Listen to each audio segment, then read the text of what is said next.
think of photography as reactive. You react to stuff, you wait for the trauma, and then you photograph it. In fact, can we use photography to prevent the trauma, to prevent the horror, to prevent the disaster, or to heal, to try to help people heal from it? So these are Jennifer and just as a brief aside, I think one of the best uses of photography in memory is Austerlitz by Sebald, which is, he wrote several novels. And what interestingly is, this is somebody, a young boy who, it was a man now, but he couldn't remember what happened to him as a child. And so Sebald uses photography, which he got from thrift stores, secondhand stores, not of the things itself, as a way of representing the guy's mind, trying to search back his own history. Another great example of it is Chris Marker's La Jetée, the Jetty, the 1965 movie, in which somebody is trying to use, through still photographs, what happened to me in the past, in this case, trying to go into the future. This is Monica Haller's work. She's done 50 books with soldiers, their parents, civilians, and what she does is she takes their photographs, like in this case from Iraq. This was a friend of hers named Riley from university, who was a medic at Abu Ghraib. And then she made a book with him. So he's traumatized, so he doesn't remember the war. He was in the war, but he cannot remember it. So pictures can create a concrete reality. At least I know these things happen. They continue to serve that purpose. She makes a book to actually try to work out what happened in the war using his own photographs. These are the 50 books that she's done. I'm doing an exhibition next week, which opens on Friday or Saturday in Copenhagen, called Bending the Frame, based on the last book I wrote, and this work will be in it. Several of the work will be in it.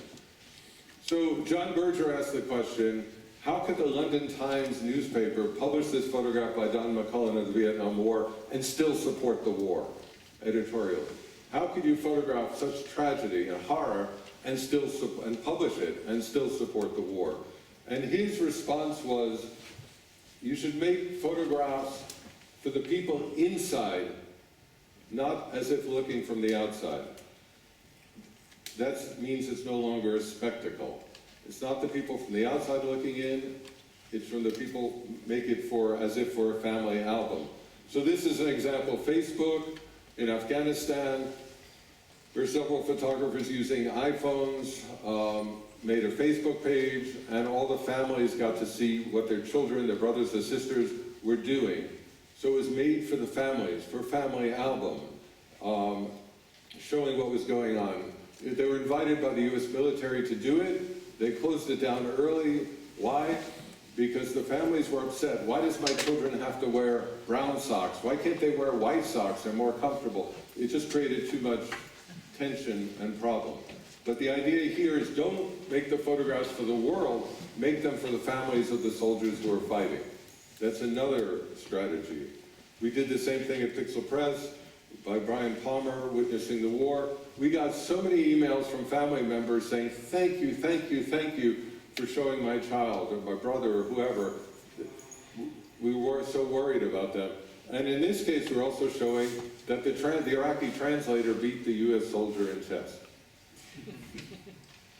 This is one by, again, photographing from the inside. The Daylight Foundation, working with us, had this idea to give 10 cameras, disposable cameras. I think the total cost of the project was $200 to an Iraqi taxi driver to give to people to photograph their own lives in Iraq